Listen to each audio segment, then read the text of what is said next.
This is a Big Facts Network exclusive. Live from the Culture Lab, you know what it is. It's time for Big Facts, Big Bank. Baby J, DJ Screen. Welcome in today, the one and only Miss Lawrence to Big Facts. What up? Everything good with you? All is well. Thank you for having me. Welcome. What's on your mind today? What's on your mind and what's your mood? Because we like to do sometimes like temperature checks. I'm trying to stay positive and be in a happy space, but it's just this thing right here, that computer, so much stuff going on. But I don't know if we can get into that later if y'all choose to. But overall, I'm good. Okay, overall you're good. I don't have anything in particular on my mind. Minus the bullshit, life's great. Minus the bullshit, exactly. Yeah, yes, absolutely. Yes. Yeah. So tell us how it all started for you, like how you just got in the industry. Where you from? Like, what happened? You got brothers and sisters? What's your family like? I'm born and raised right here in Atlanta. I tell people that I am the ATL mother. That's MOTHA. Okay. I grew up on the South Side. I'm from East Point. / the West Side. My grandmother was Westlake. My grandmother was, lived right, Westlake area. So I would be over there in the summer times, that kind of thing. For sure. My childhood, it was good. It was adventurous. And when I say adventurous, me exploring myself, all parts of me. I've always been who you see right now since I was little. Right. So that was interesting. When I say who you see right now, openly gay, unapologetic about it. Made a lot of folk uncomfortable, but I have to say that I'm now learning that I freed a lot of people. For so sure. I'm excited about that. It feels good to know that my journey has not gone in vain. But my childhood was good overall. I went to Tri-Cities High School. Okay. Bulldogs. Tri-City Bulldogs, that's it. But I was more like a cat. No, I know. I'm sorry. I do that sometimes. But I was at the school. You had the Bulldogs, but I was always purring. But yes, I went to Tri-City High School, Performing Arts School, and it's funny because I've always been enamored by the arts. Were you in drama? Like, did you act and stuff when you were in high school? Let me tell you, I was in the performing arts program, but I didn't go to the school because of that. That was just a school in my zip code, so that's why I had to go. Right. And I was in chorus, I did drama, I did dance, but I never acted as in my full potential when I was a part of the performing arts. Primarily because, I would shy away from, being center stage because I had that thing in my head like, oh child, these people, they ain't gonna accept me, I'm too gay. So I would run away from it, I actually, as well as I sing, I failed chorus my junior senior. Yes, honey, because I was skipping school. I was like, I can't. I gotta go. Okay. But I did pick up some things while I was a part of the performing arts program, and it's funny because that was my very first passion: singing, dancing, acting, all of that. Right. But again, I shied away from it. I ostracized, and I got into the beauty industry. I've always loved the beauty industry. I love beauty. I love beauty on women. I love what it does to Black women and how they feel after they are touched beautified by somebody, all of that. Yes. And so I got into the beauty industry. And I remember starting literally on school, when I would be on a school bus with some of my best friends back in the day. And like, let's say they had gone, you're from Atlanta, right? Yeah. You remember the Pink Fox back in the day? Yes. So my girlfriend and they would go to the Pink Fox or to Set It Off out there in Decatur.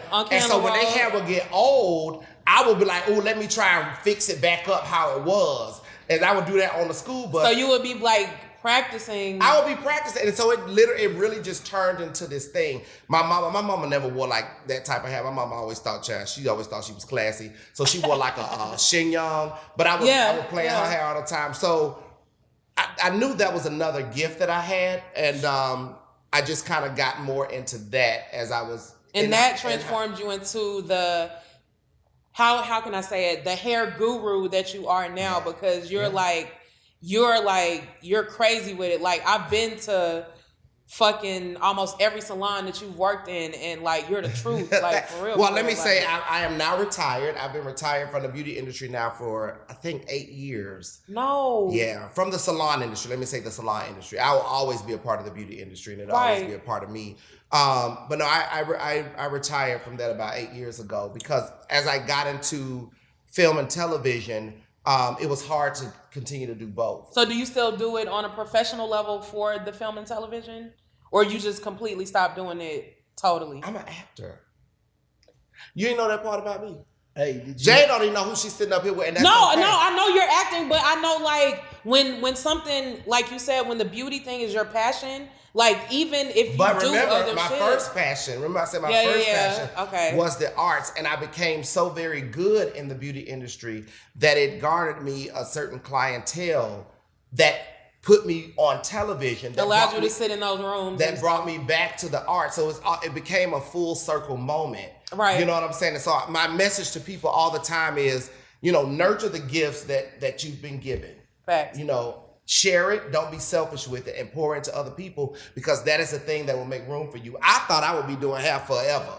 I literally thought I would be doing hair forever. Yeah. And from doing hair on Housewives of Atlanta to becoming a fan favorite as a personality to having Because you've done Sierra and Serena Williams, right? that was so long ago. Yeah. But shit, it happened. Yeah, it did. Shit, that's all that matters. It did. And enough to know that I never wanted to be a celebrity hairstylist. Yeah. I was a celebrated hairstylist. Before I retired, I always said I was a celebrated hairstylist that did some celebrities. But I found joy and pleasure in servicing my everyday Clients. women, my everyday corporate professionals, my hot girls, Yes, all of yes. them. I had a very wide range of clients. I know. And that is the thing literally that got me into film and television. Yeah. Okay. And so as I was trying to do both, and I did both for a long time, when Andy Cohen offered me my show on Bravo, Fashion Queens, Yes. we shot in New York. And I was going to and from New York every single week. I would leave the salon on a Thursday, get on a 9 p.m. flight, go shoot on Fridays on a 6 a.m. to be back at the salon at 8 a.m. on a Saturday. And I did that during the entire duration of Fashion Queens. And then fast You forward. and Bevy were a dynamic duo, by the way. That's my heart. Me, Yes. Bevy, and Derek J. Yes. And fast forward, I got offered the opportunity to be to have a guest appearance on Empire, and that led to me Stars. that led me to being on Star. And I tried to juggle both, still being giving 100% to the salon and my team and my clients. And I started to get sick. I was tired. Yeah, that's what I was gonna ask you. Did that not burn you out? Real bad. Hey, did you have to like coming up? You say you always been this way, right? Did you have to fight with other boys because I never- pussycat? Because you was a pussycat. Let me tell you what's funny. I don't have a bullying story. I don't have a bullying story, and I don't know what made me so special. I think because of my upbringing, I didn't have to take much from people. Of course, you go get teased regardless. I don't think being teased got anything to do with being gay or straight because everybody gets teased, right? Mm-hmm. So you name it, I've heard every gay slur, all that foolishness. But it didn't really bother me. I ain't know no other way to be. But if anytime someone did step to me, I had no problem with handling my own, and I have. But I don't have a story of always having to fight my way out of something. I don't have that. Now I have had some incidents, that were very dangerous here and there, but overall, I don't have a fighting type of story. I don't have that. And I think what I can contribute that to is that I think people are fascinated by people that are just 100% authentic. Right? I don't second guess myself. Every move I make, every room I walk into or walk out of, I am intentional about every step. Even when I was a child, even as a teenager. And I think that garners a certain level of intimidation by other people. I don't mean to intimidate anybody, but I think it garners a certain level of intimidation to where people are a little less reluctant to, try to try me. In so many words, try to try me. I remember somebody told me, I heard somebody say a long time ago, somebody might have, this is when I was younger, somebody probably wanted to do some bullying type shit. And they was like, do you see how that motherfucker come out the house? That bitch ain't scared of nobody. You don't mess with people like that. Mm-hmm. And so that was my upbringing. And I carried that energy everywhere. I carried it everywhere. But what I carried the most was, I grew up, my mother was, I grew up in church. And one thing my mother did teach me was that God is your protector. He is your healer. He is your provider. He's all of those things as long as you serve him.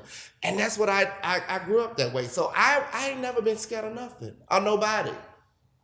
I ain't never been scared of nothing or nobody. I'm actually more, let me say, what is the word I'm looking for? Cautious of the people that smile with you than I am strangers. Yeah. For sure. Let me ask you a question. In your honest opinion, like having to deal with all walks of life and like all types of different people, especially like with your film industry thing that you're doing with like your magnificent acting and all that kind of shit, what is it that you think kind of like makes people homophobic? Do you think it's a fear of the unknown? Or do you think that some people are just closed-minded and don't understand, so they don't try to understand? It's false teachings. It's the way most of us was raised, especially as Black people. Right.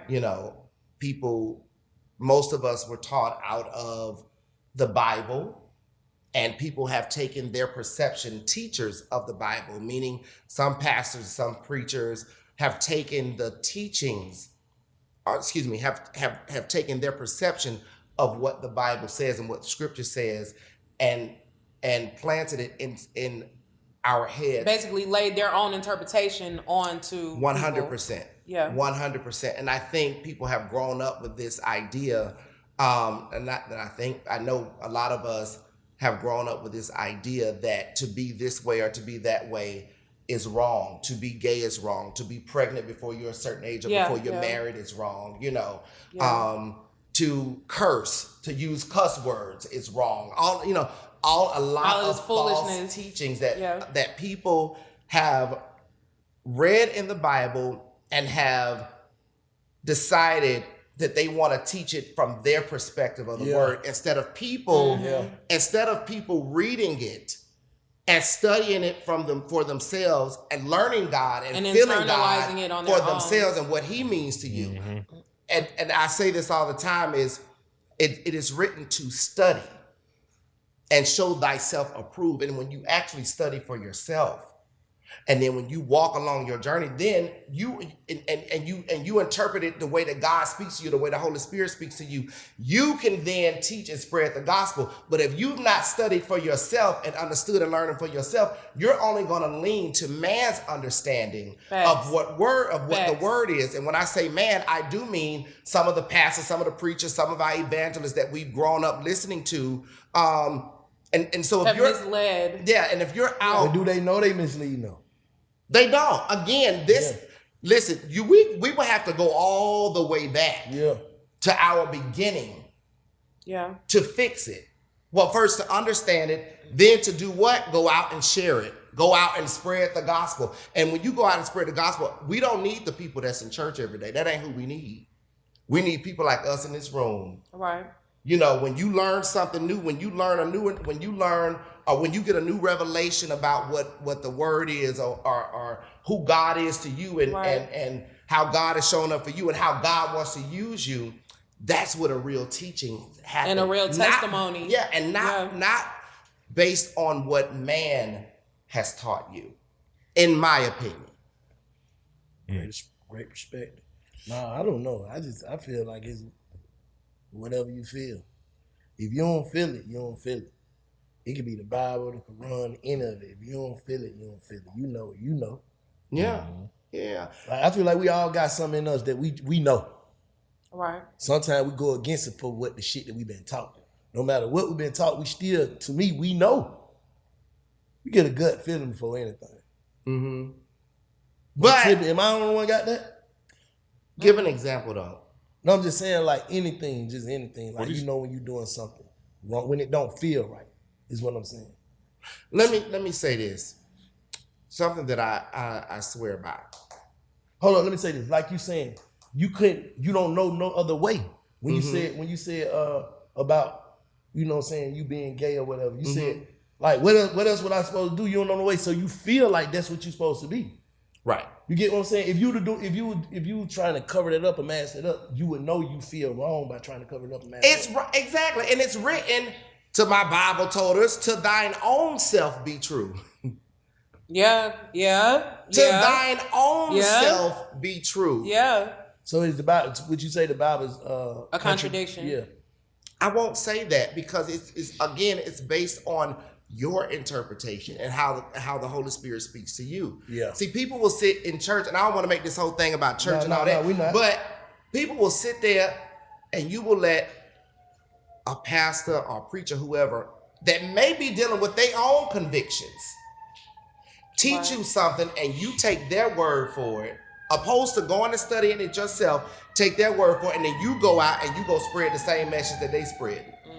You know, opposed to you, and enlightening yourself. Right. Yeah.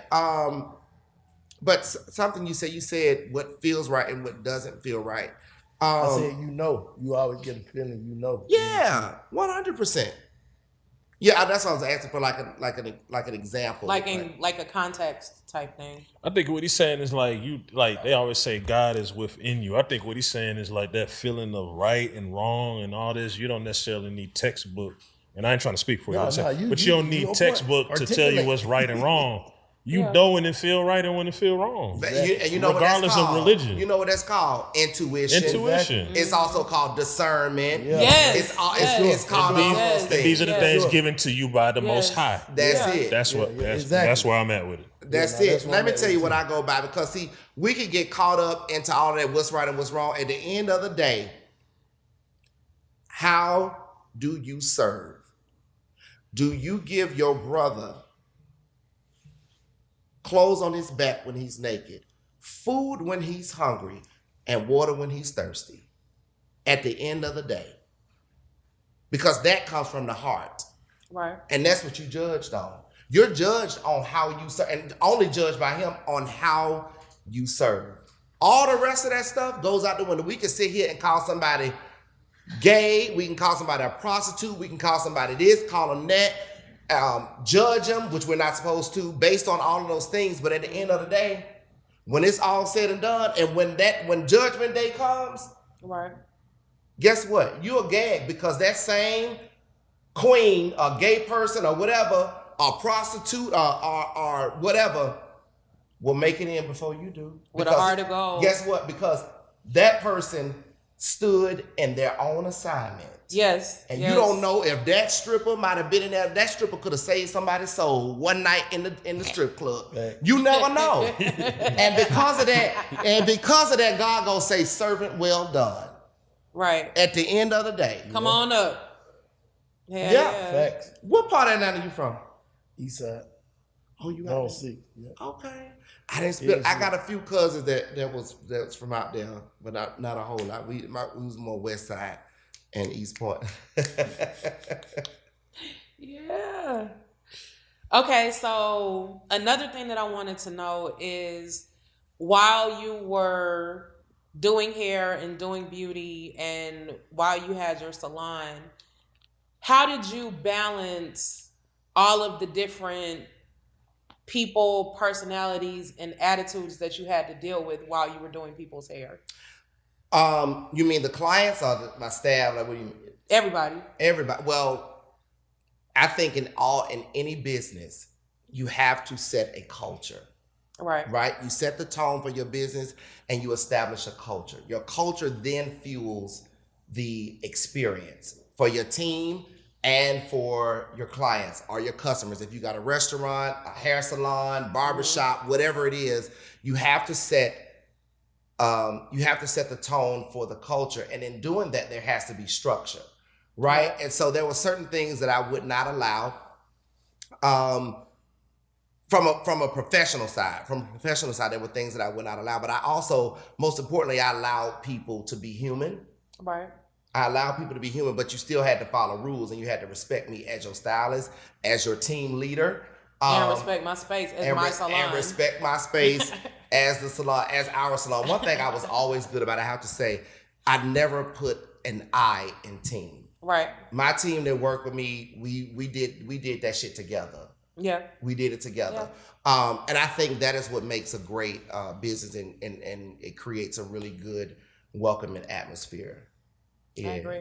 But I dealt with I've seen every type of client you could think of, and I was always open to receive whatever they had to offer.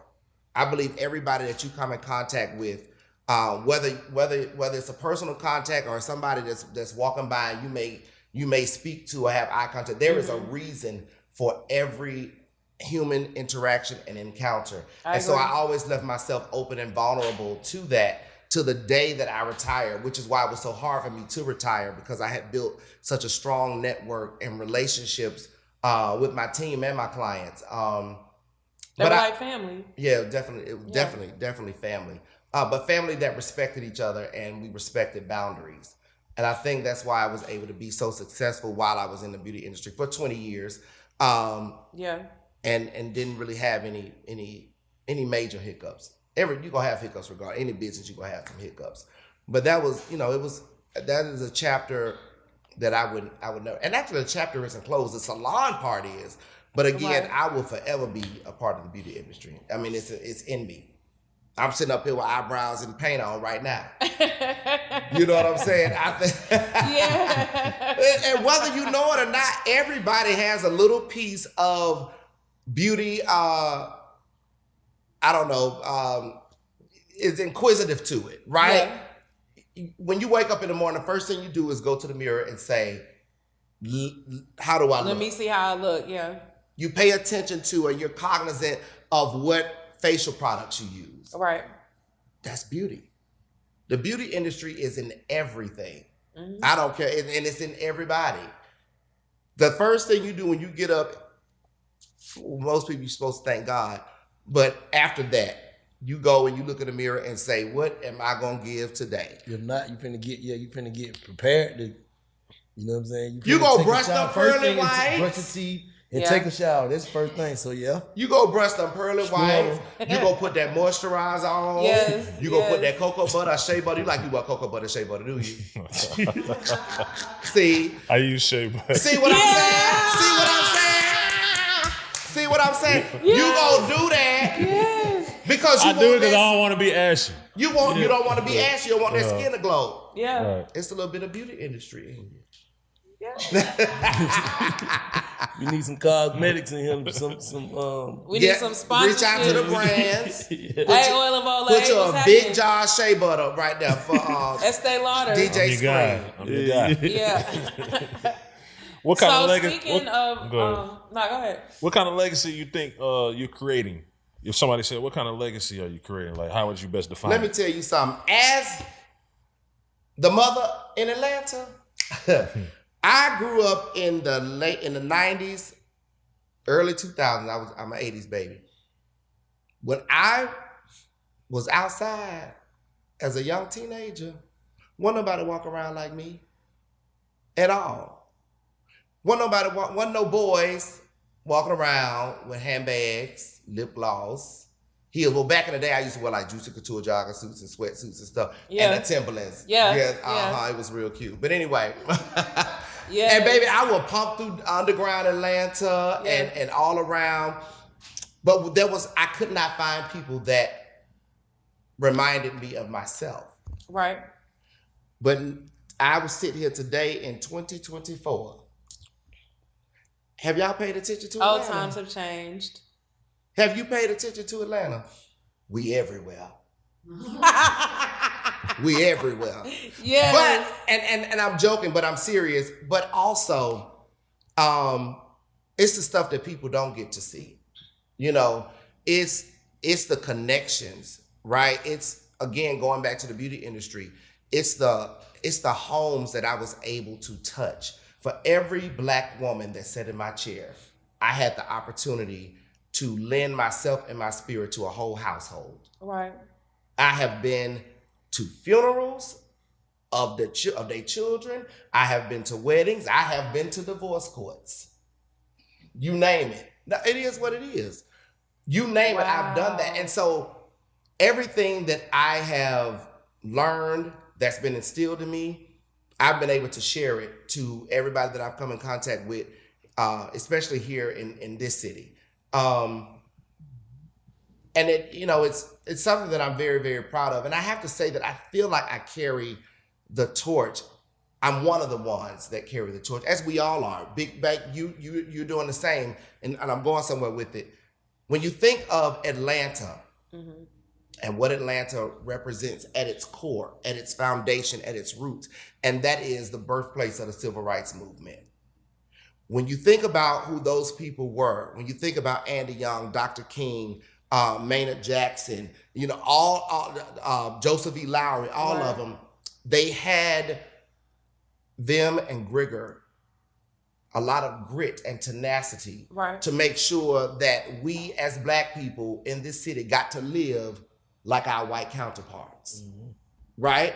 And so we all get to sit up here now, and we driving Porsches, we driving G-Wagons and Maybachs and all this shit. We owning businesses and buildings and all this kind of stuff because of the work and the foundation that they laid, that we now, whether we know it or not, are standing on their shoulders and we're carrying it on. The thing that you do when you go out hiking, that's a movement. Mm-hmm. Yeah, for sure. This is the birthplace of movements.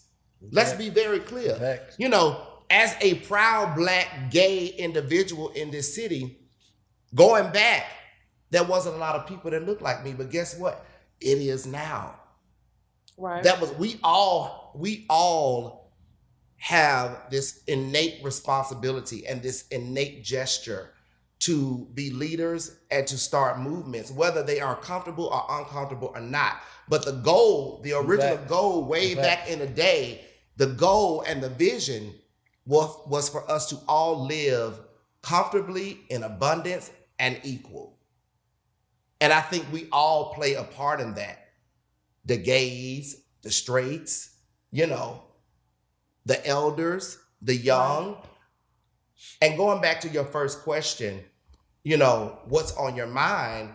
When I see stuff, there was just a big fight or something that happened. I forgot what city that was. And the little girl was left hospitalized. These little young girls. Nobody is teaching these children the way that we were taught. Yeah. You don't fight. You don't fight each other. Right. you're gonna have a little fight here and there, but not they trying to kill each other. I just read that Louisiana passed a bill that 18-year-olds 18-year-olds can now carry guns. They can now carry guns without training, without permit. You know that is all by divine by plan. Man. It's on purpose because they know we are such a messed up group of people, not by our own fault, by the way, a messed up group of people that them guns are now going to turn to each other in that generation, as it's been happening already. Mm. But people out here worried about if Meek Mill's gay or not, or if Diddy gay or not, or if whoever is gay or not. They out here worried about that shit, and you got children that got guns in their hands shooting shit up. Right. Yeah. Shooting up. They don't have respect for elders no more either. Mm-mm. And while people, while you busy focusing on that, be focused and worry about your mama out there. Mm-hmm. With these. Be focused and worried about your children out there, because you don't know what's going to happen when they go outside their door. Right. You don't know what's going to happen. you know, you might need that gay boy or that lesbian girl or that trans woman or whatever. You might need them one day. You might need them to protect your child one day or to protect your black ass. Right. Or to protect your black ass. Yeah. Say it again. Bitch, you might need them to pull you out of a motherfucking burning car. Anything. Because we're heroes too. We heroes too. For sure. We got a lot of goddamn work to do. As a people. Where you think it started? This right here. When I saw you at the mayor's thing, and you said, I want to have you on my show, that meant everything to me. You know how long, when growing up, straight niggas, I ain't never had no problem with them. Yeah. I wasn't really fooling them for a long time, though, you know, because, you know, I'm like, oh, no, child. They don't see it for me, I don't see it for them. But we've grown. They don't see it for me, I don't see it for them. Because I be like, bitch, I don't want you to think I'm looking at you. Yeah. And bitch, don't look at me, because if you look at me a certain type of way, I'm going to say something. I always had a mouth on me. Yeah. You know, so fast forward to where we are today. Now that I am aware, now that I have studied and shown myself approved, I now know where the disconnect has come from between black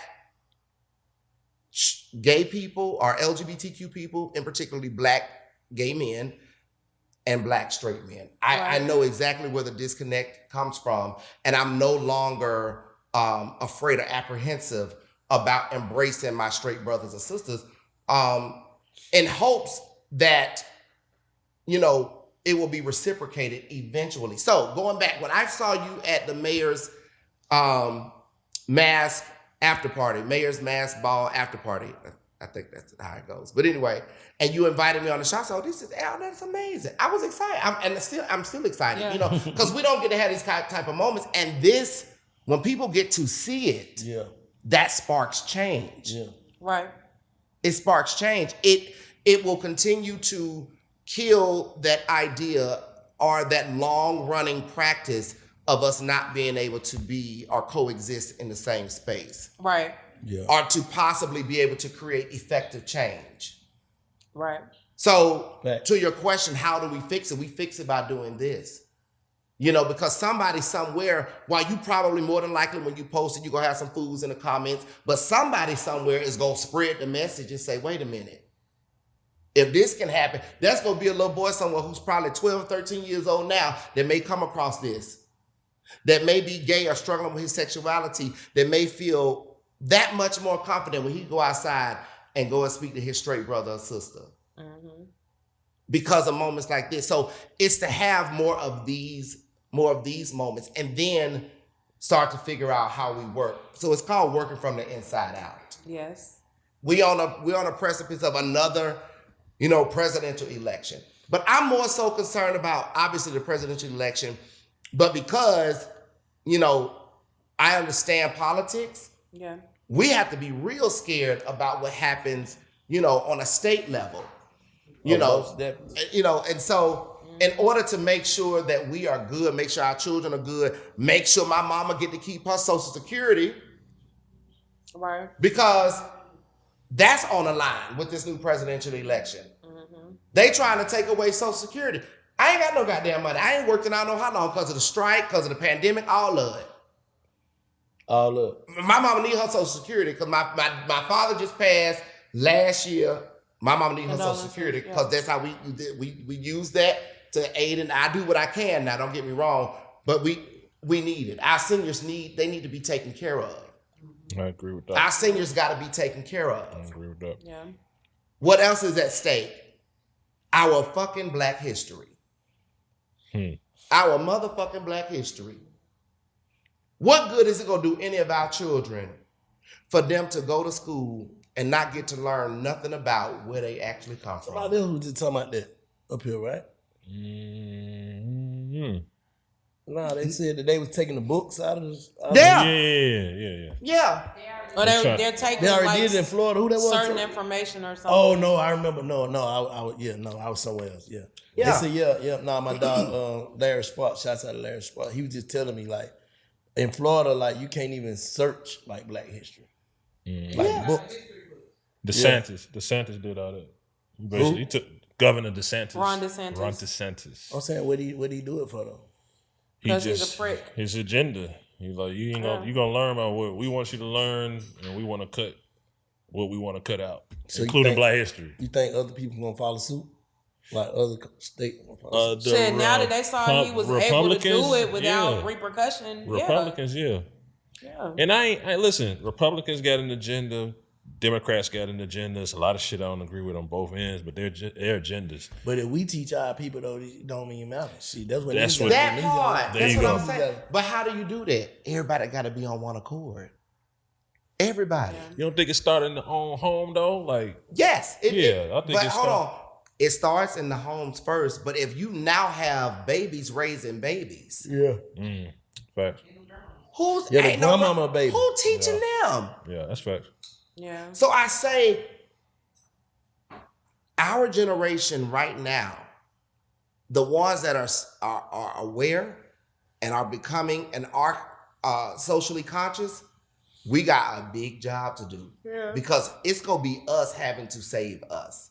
Ain't nobody finna come do it. It ain't happening on Capitol Hill. They don't know. If we get on one accord, fix home first, and really stand as a united front, we don't need them motherfuckers no way. What you think make niggas not stick together? Just period. Several things. Ego, jealousy, hate. And guess what it's fueled by? Them goddamn phones and that social media. Them goddamn phones and the social media. And let me also say again, that was done on purpose. It was a part of the greater plan. See, one thing our motherfucking, oppressors, haters, or whoever, one thing they good at planning. Yeah. They real good at planning. We the only ones on plan. They real good at planning and organizing. Yeah, because we don't think in advance. But they still ain't smarter than us. See, that's the piece. We just don't plan. Yeah. We don't organize. We don't strategize. Right. But if we do, and see, they know that. Because if we do, we can burn this motherfucker. Them motherfuckers is gonna be scared. Saw that in 2020 with the George Floyd situation. Who gonna be the nigga? Like they always got them. Something always happen to the nigga who be over them type of movement. Who gonna be the face of that shit? You see what happened to Nat King Cole? Yeah, not Nat King Cole. He talking about Nat Turner. Something always happen to her like, bitch, I ain't finna be out here now. They gonna get your motherfucking black ass. Assassinate me.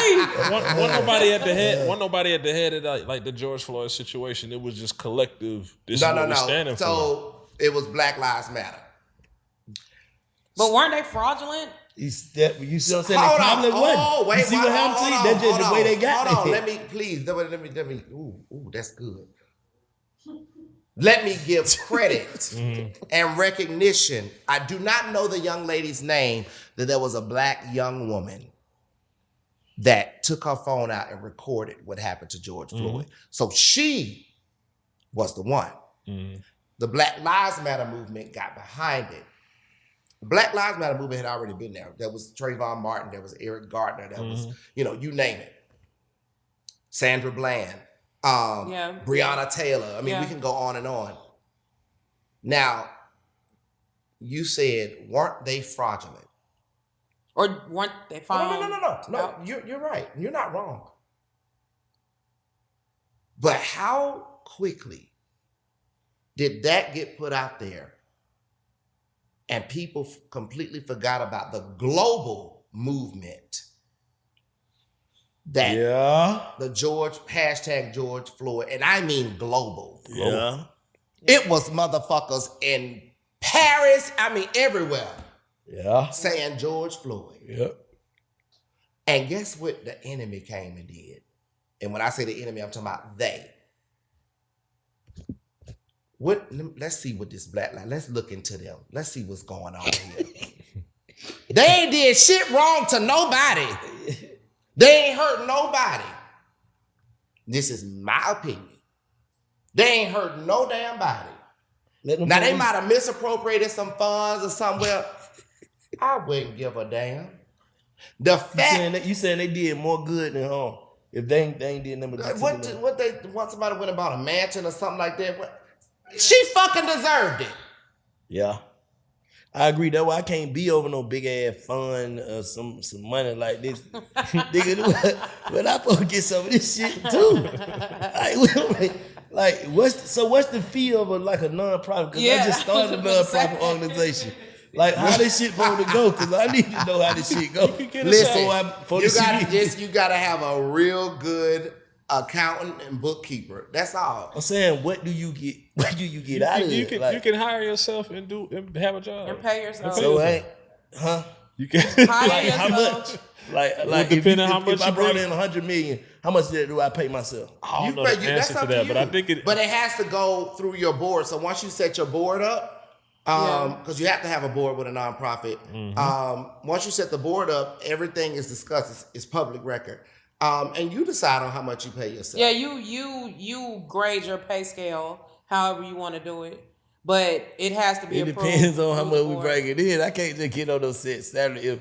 If my face got this shit, if what's the name of this? If Black Lives Matter was mine, and let's say they made $500 million, and she took $100 million, is she wrong?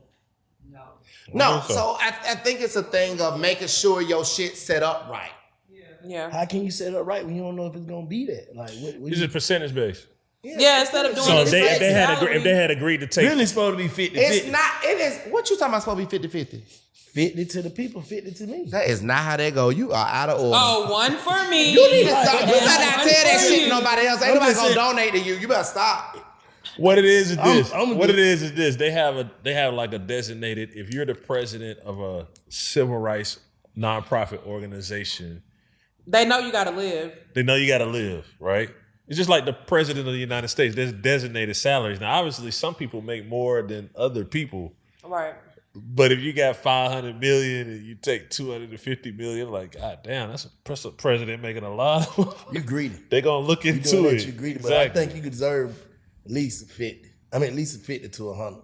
Oh no, for sure. Oh, for sure. And I don't think you should. I don't think you should. I don't think that you should be like guilty about your mention because that Black Lives Matter shit. It was her and giving her brother and she basically put her people on. Why would you not hire your family? They should know you gonna fuck with your people with this money. The amount of money that they were getting paid was like. They said that the amount of money that how you gonna she tell me was what paying my family herself is worth and though? that How they you were gonna tell me what my getting people worth? That's paid what I'm is saying. egregious. They just got Was to leave folk egregious. business. No, and then maybe. And a lot of the money that she said that she was gonna help the families with, she really wasn't doing it. That's what it all. Oh no! Now that's a problem. She wasn't keeping her I word. didn't know that. Now that I didn't know. I thought it was just like. Shaw Project made that up though. Google it. They said she wasn't doing right by the money. Now she fucked. That's what the allegations were. Not only did she buy herself a mansion, she was putting her family on and giving them outrageous amount of money, and she didn't do what people assumed she would do for the families. Like the family that she was supposed to be helping, she wasn't paying them or giving them money that people was donating to. So let me correlate this to religious leaders, regardless they of only religion. gave 33% of the donations. Religious leaders, right? Man, religious leaders. I didn't know that. Religious leaders that live in for the gusto. She belongs to the streets. religious leaders that live in nice houses and have jets and cars and all that. Like, what That's are what they I'm saying. right or How does wrong? that I'm just shit curious. That's different, bro. I'm healing niggas. How you gonna put a price on me? how you gonna put a price on the people that believe in me or believe in my church? And how you gonna? But put that's a price just on like me? Jimmy Faye and Tammy Baker. I mean, Jimmy. Come on, where? Jimmy they Baker cut and up. Tammy Yeah, Faye yeah. with that fucking the fucking holy water shit that they had. Yeah. That was egregious. How you find out it's fake though? Wasn't happening. How, Some people believe that water was doing. I mean, listen. There's All a I'm lot of saying shit is, I how don't you think gonna you say should. some shit fake? That's just like you going to get some crystals, right? At the crystal store and you wear them and you automatically think that you have been. Every time I put my crystal on, I feel like this shit is just all fucked up, right? Because I mean, look Look at the fucking insurance industry. Yeah. You want to talk about a scam? The biggest. You want to talk about a scam? Yeah.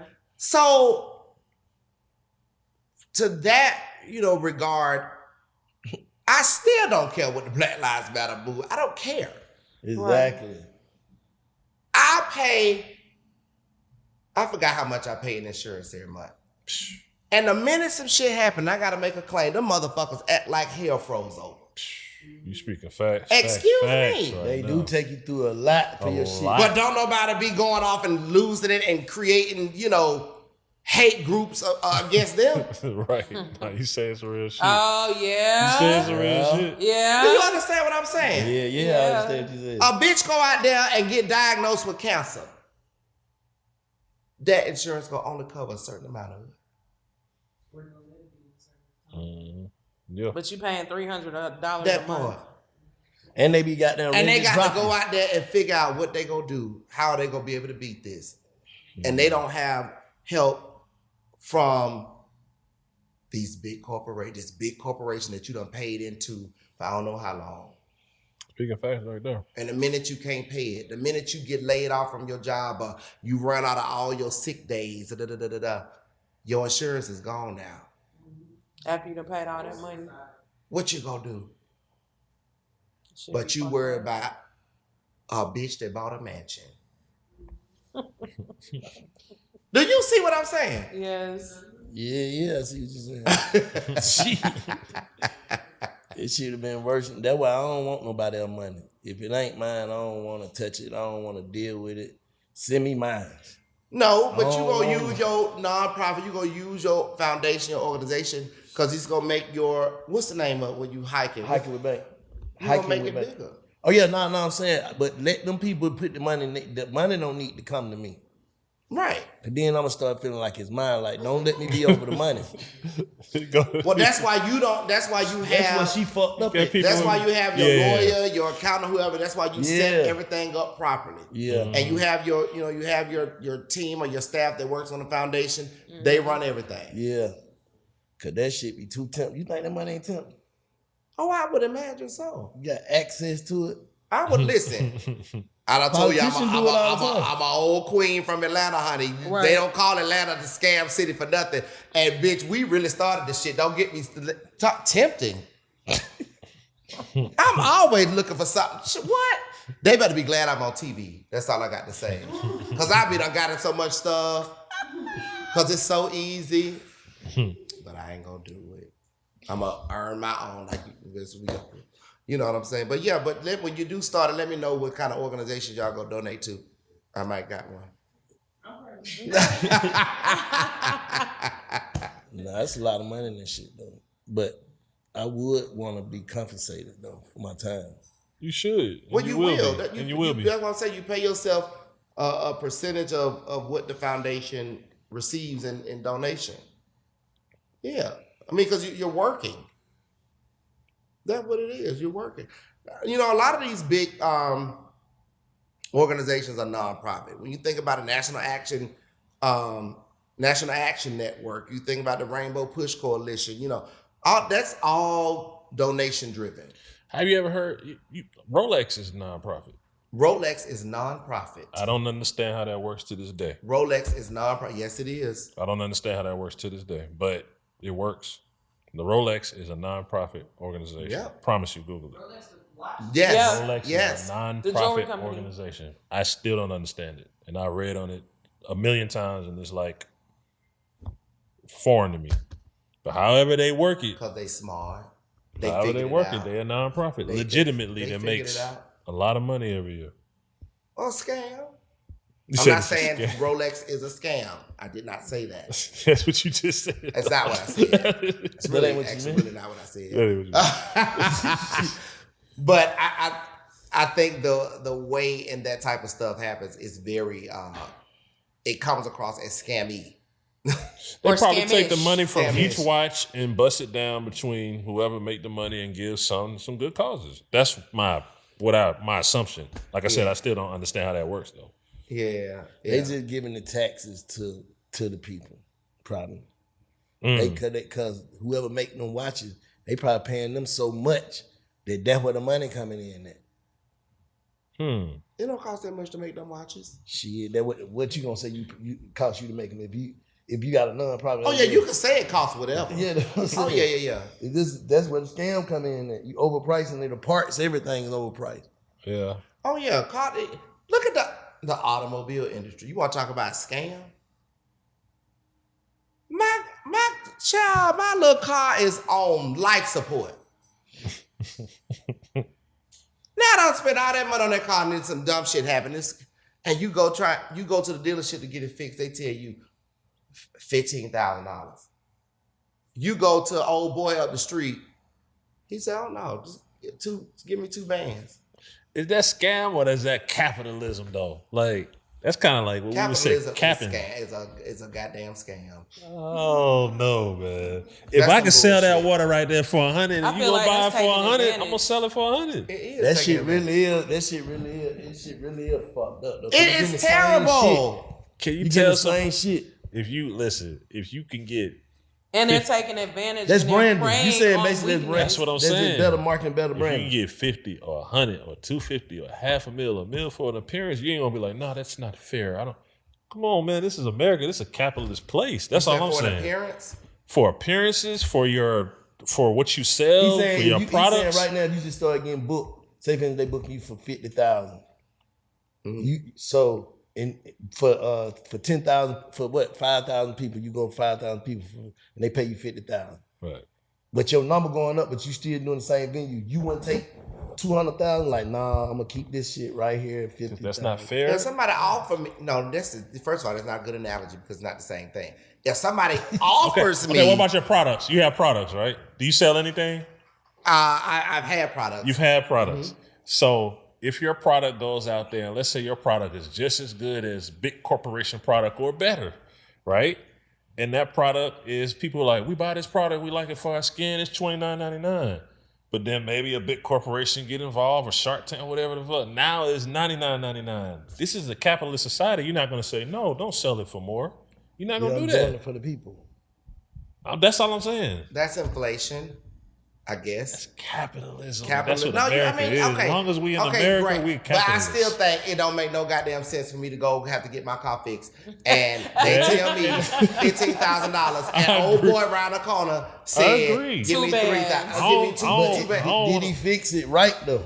With 2 bands. 2 bands sometimes come probably bad. Had to go right back and do the same shit. You never know. Right? Yeah, he fixed it. He fixed it right. It's just Shit, it's working. the mother look. It worked. It's capitalist, man. I'm just saying, this is a capitalist society. I ain't saying I agree with it. I'm just saying that's a reality that I came to. Like, this is a capitalist place. People Remember, are cars going used to last a long time. and that wasn't profitable. Hondas and Toyotas still do. Yeah, they do, but And they don't start remixing them too. Yeah. All this shit watered down, the food, the everything. you got 5 years. Even your clothes. I remember your grandma and them had. I had these jeans since '72. them old Levi's. Man, them jeans, your shit started tearing up on their own. All Yeah. the clothes, everything. Levi's one and done. You go watch some shit. Yeah. Go watch it Yeah, done. and one, see what happened. One and done. Oh, For Levi's. You better hand wash. That might not work either. We used to wash it and hang it on the clotheslines and it lasts and whatever. But Yeah. I'm just saying, we're in the capitalist America. Are you from Atlanta as well, Screen? Decatur? Oh, okay, both of y'all from Decatur. Okay. Yeah, he from the deep east side. Cedar Grove High Oh, School. the DE side, she just needed it. Y'all miss Miss Ann's famous burgers. And that's where I'm from, right there with Miss Ann at. Okay, yeah. Right now. Classic. Yeah. Yeah. Miss And Ann. cuss your ass. Oh, but cuss. I used to love it. And that was a place, you know, JJ Rib Shack. Yeah. Remember Tiny used to work in that lady named Tiny? The lady she used to cuss you out too, just like Miss Ann. Yeah. You remember her? That was the west side version of Miss That Ann. was a West Side version of Miss Ann. Man. Woo woo. Don't come in there with no cell phone, No, no, No, nothing. you can't be talk. on your phone. Period. Don't talk. Just order your burger and get the fuck out. Like, I went in there one day, me and one of my close friends. Now we together. yeah. She said, "You sit down and you sit down there. We can't sit together." She said, "You want to eat or not?" That's how she at. Oh yeah, she wasn't playing. You want to eat or not? And I had an earpiece in, so I was on my phone, but she didn't know it. So she looked, she said, "You on that phone, ain't you?"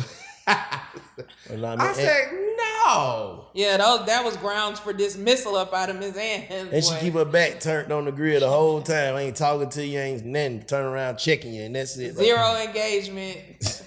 Zero. But those are the best places. That's another thing that made me sad. It's like those places are leaving.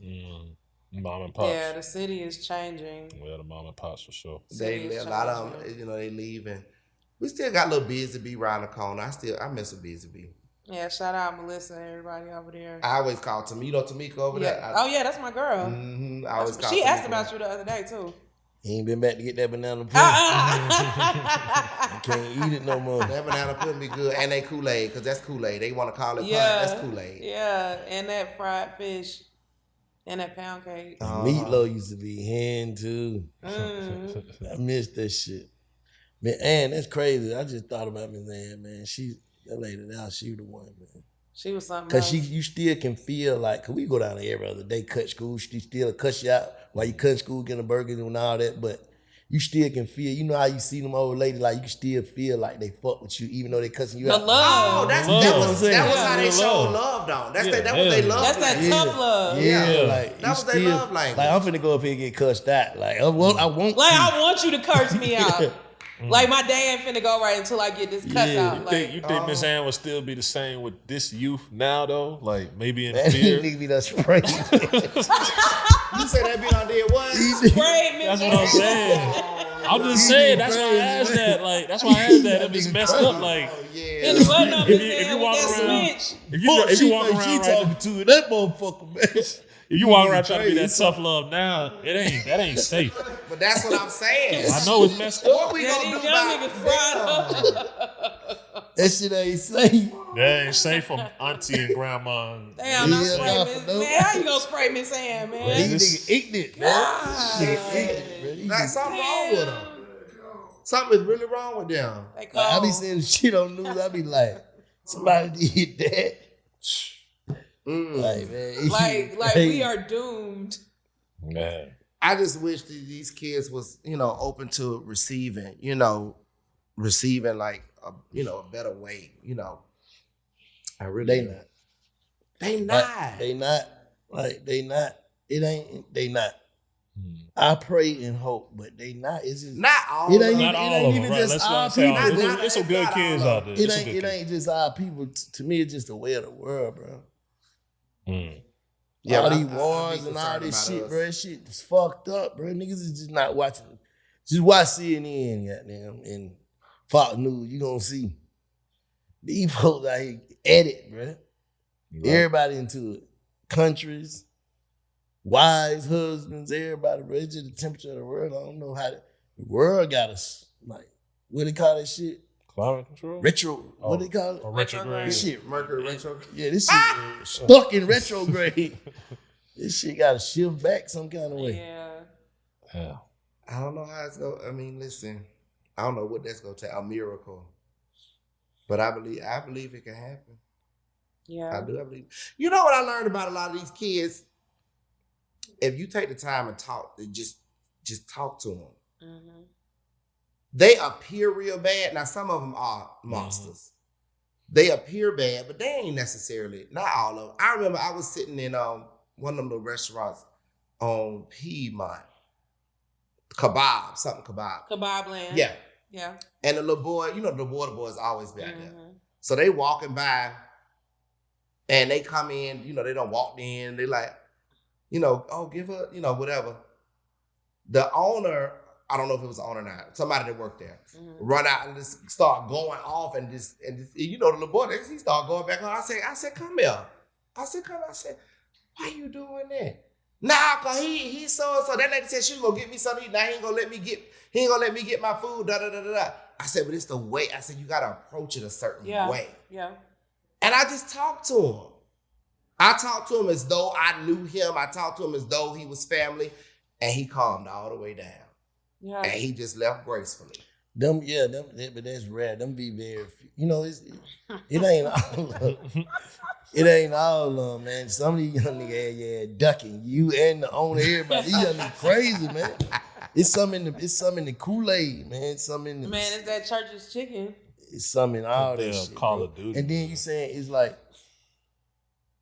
everybody going through something though. Even the motherfucker who's supposed to be able to talk to him. That's why I hope the shit we do, we get on these podcasts, get on Instagram, say little shit. I hope niggas can just spark and get something. You know what I'm saying? I'm finding other people's shit. People say shit, put it on, just share the shit. Just hopefully got them, because all it is a mindset. You get one little spark, you might. Yeah. I'm gonna ask you a question. Go ahead. Where you think it came from? What? Just the whole shit. These kids, this generation. I think Instagram, man, because at the end of the day, social media. Social media, for sure. Opinions is too high right now, and then it's easy to get embarrassed. So everybody trying to put out their highlight reel. It's easy for a person to embarrass you, and the internet don't forget. So everybody trying to protect getting embarrassed or protect themselves from just, you know what I'm saying, somebody going outside or looking bad. Yeah, or even comments. Like even comments fuck a nigga up. Like you gonna look at a comment on your page from a motherfucker you never, from a fake page. And you internalize that shit. Yeah, you internalize that shit right then and there. It could be some shit because you believe it about yourself. That's what it is. Anything you see that stick to you, you either. Now let me ask you this. Go ahead. Do you think we as Black people play a part in that? Major. We the only, man, listen. Go ahead, say it, because I know what you're going to say. We the say. only niggas that play ourselves. We play ourselves. Oh, I thought you were about to say, when you look at who own most of the blog sites and who run it. Hell yeah. It's us. Yeah. But that shit catch-22 because if we don't do a shit, brush off, niggas gonna do it. Somebody gonna do it. Somebody gonna spread the shit out. This all we drawn to, like the consumer. That's what we want. What's gonna have to stop is niggas don't look at that shit. I'm not mad at, like, you know, yeah, do your big one, get your advertising money, get all of it, but balance that shit out. Yeah. Balance it out. You see more horrible shit than you see good shit on blogs. That's crazy to me. And, you know, when I've talked to someone, they're like, well, people don't want to see that. So what? You own the shit, make them see it. Cool. Right. Make them goddamn see it. You know, there has to be accountability that takes place. Because we can do this all day and talk about how we need to, you know, work from the inside out, mentor and talk to our youth more. But if we're going up against the machine, which is social media, if we're going up against no tea, no shade, rap lyrics that these kids are internalizing, what the fuck? We're going to just keep going in a circle. Nah, facts. We just gonna keep going in a circle. And remember that song, Knuck If You Bug? Crime Mob, huh? I used to love that song, no shade. But it ain't make me want to go fight. Shit. They tell the club up out shit like that. Yeah. Nigga there beat the sleep. Yeah, it's just different. I think the scene. But it just, nigga want it's just different. Bro. It's just different. It might be a shooting, but it wasn't no goddamn. No, you know, when I was younger, it was sprayings every day. Yeah, it was no shooting, wasn't no guns. It was that it was a lot of fighting and stuff. That people used to jump people. People jump people. They don't even do that no more. Used to jump people. You know. But shit, you can wake up from a jump. Yeah, you can get up from a jump. You'll be fine in a couple of days. But it ain't like that no more. I remember when I was younger. Remember, I don't know how y'all remember MBK. Mm-hmm. My parents wouldn't let me go there. Oh, I used to sneak and go. Yeah, I wasn't old enough. I used to go to MBK every week. I had a fresh new pair of Reebok Classics. Ah! And I had the herringbone chain with the Mickey Mouse. Did you ever wear K-Swiss? I never wore K-Swiss because I always thought my feet was fat and I always thought I looked stupid in them because they were so flat. So that's why I wore the Reebok Classics. Yeah. Because they were a little more chunkier. Yeah. And I could dance real good. Yeah. And I felt like the Reebok Classics gave me a sturdier grip on the floor. Yeah. So look, this is what I wanted to ask you because I've always wanted to know this. When you were doing your stint on The Real Housewives, what happened that made you just say like, "Hey, I'm done with this"? That that made you leave? Because you were on there for a long time. And then it was like you just left. Like, what the hell happened with that? A couple things. There had started to become a rise in. Well, first of all, let's start with equal opportunity. Okay. Let's start with that. When you talk about pay inequality and all that kind of stuff. Right. Now, when I first got on Housewives, I was there day one of shooting the pilot. Day one. There wasn't a whole lot of gay lingo. It wasn't a whole lot of reading and shade. You ain't hear that a lot unless it came out my mouth. Or, fast forward. Now, I didn't come up with that jargon. No, I didn't come up with that. But you introduced it to that set. Okay. Yeah. Fast forward, it became a popular thing. Fine, no problem. Listen, we're all here to influence and inspire each other to be better versions of ourselves. Right. More entertaining versions of ourselves. Right. So you basically showed I was just thinking, I just be getting high and thinking. So you showed niggas they could be gay, basically, in Atlanta. I'm just rewinding back. So you say you the first one. Openly. I didn't say I was the first one. I'm saying like you made it basically like you saying they was afraid to go wear the heels. And you saying you feel like you stamped that. So I've been told, and yes, I will take ownership in that. I'm just asking. I will. Yeah. Like you supposed to if that's what I take ownership in that. Yeah. I do, because when I got on Housewives and I was doing it, if you could see the the comments, back then we didn't have on the blog sites and stuff back then. But people would, they would find a way. And the comments. I have people to this day, they were like, oh my God, you the reason I moved to Atlanta, because I saw you and you were so free and I knew I could come to Atlanta and I could just be me. I could just live, So yeah, I will take ownership in that. And so fast forward, after we so many seasons in, and I'm like, why am I still fighting to get more money or to get what I just do? Because I am technically a B character is what they call it. Yeah. And it's not reflecting in the pay. In addition to, they want you to be a stand-in for they wanted me to be. They wanted to suck the sauce dry the token, and not compensate you for it. The token gay, they brought the excitement to the show. Yeah, they and because they thought I was excited. Yeah. But I had to tell a few people on the show in private, bitch, I bought myself Chanel way before I even knew I was going to be able to be on TV. Right. At that time, I had been a successful hairstylist for years. I was a 6-figure earner at the age of 23 years old. Right. Bitch, I'm not finna be coming shooting all this shit for $5.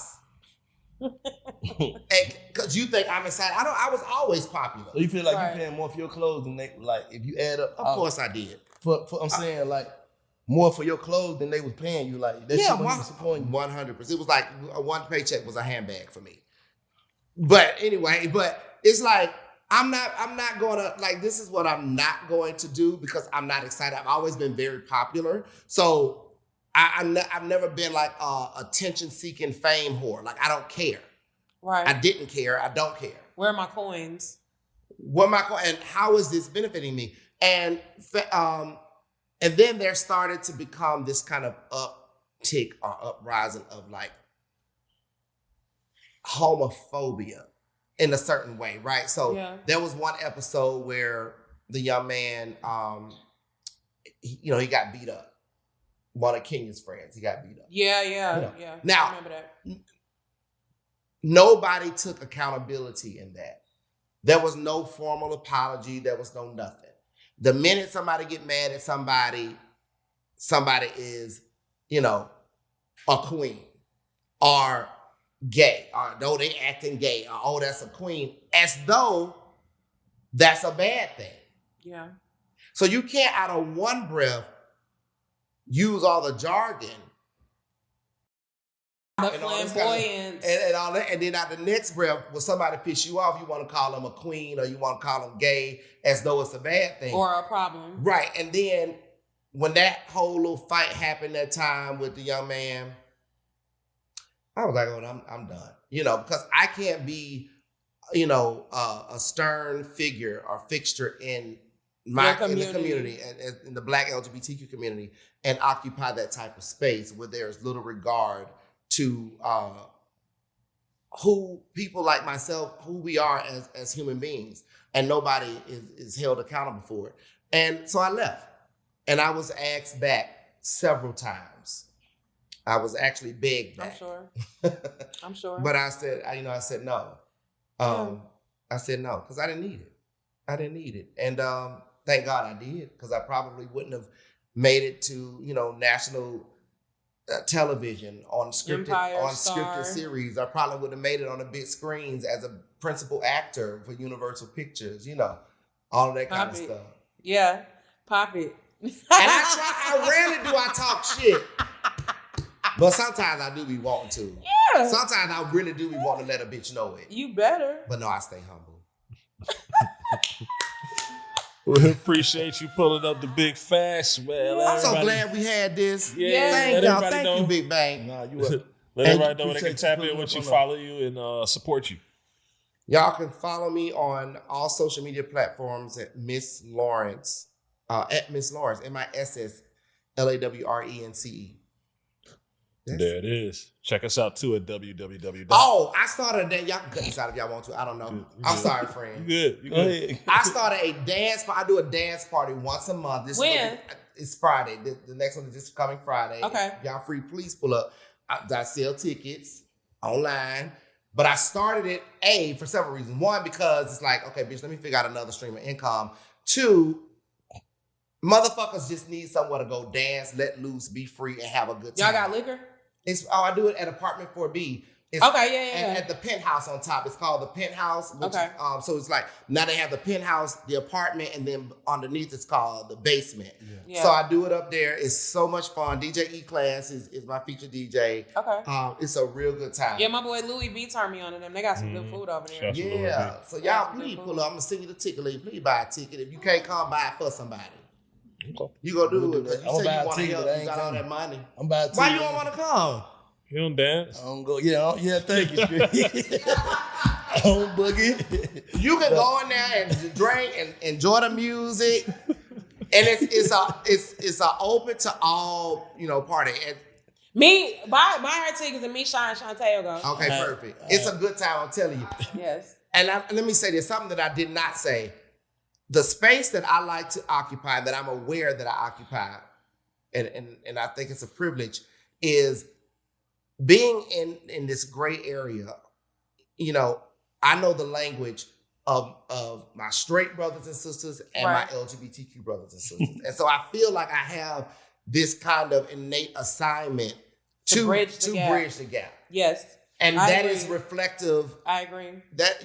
And so that is reflected in my dance party. That's reflected in the dinners that I host, which is called Plated Purpose by Miss Lawrence Presents Plated Purpose. It's reflected in all of that, because that at the end of the day, that is the work that I'm about, doing. Yeah. That's dope though. Thank you. So I'm gonna invite you to one of my dinners. You got to come. You gonna come to a dinner? Then you ain't getting to it. Now you're not finna say you don't eat. I'm gonna ask you. It's vegan restaurant. Well, I always have a vegan option. You coming, sister? Y'all gonna come? Yeah, come. You know what we do at the dinner table? Talk about this kind of stuff. But it's with very fine food, and it's so good. It's a beautiful experience. Yeah. It's really good. Shit, yeah. Really good. All right, so that's it. I'm sorry, friend. No, you good. Check us out at www.bigfactspod.com. Like, subscribe, comment, all that on the Big Facts Network. Salute!